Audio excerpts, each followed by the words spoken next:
Elle, c'était la voiture populaire, familiale, qui pouvait aller à la montagne, à la campagne, partout, même à la plage. Forte de 8 millions d'exemplaires en près de 30 ans de carrière, voici aujourd'hui sa digne descendante, la R4 E-Tech électrique, une spécificité, le mode plein sud. Et aujourd'hui, il va représenter l'ADN même en fait de cette Renault 4, c'est-à-dire le grand air, l'ouverture sur l'extérieur, ce que proposaient les anciennes. Et bien celle-ci, c'est un peu la synthèse 100% électrique aujourd'hui, avec jusqu'à 409 km d'autonomie pour la grosse batterie 52 kWh. Vous avez notamment toute la planche de bord et l'intérieur repris à l'avant d'une autre voiture du catalogue. Ah, vous y avez pensé? Vous savez de quoi je parle? Oui, eh bien non. Aujourd'hui, avec 4,14 m de long, cette voiture-là, elle va aller surtout draguer les personnes qui, il y a 10 ans, ont acheté celui-ci, le Renault Captur. On a un alliage des trois.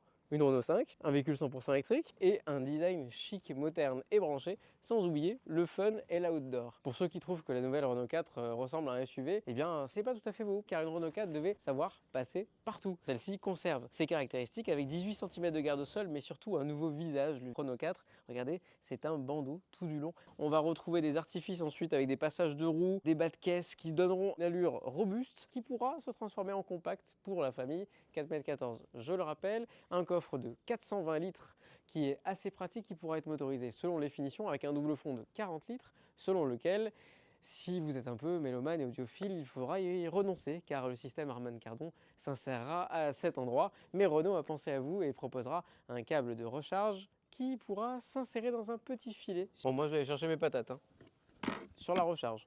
100 kW de capacité maximum en recharge rapide. Là, pas de changement par rapport à sa petite sœur.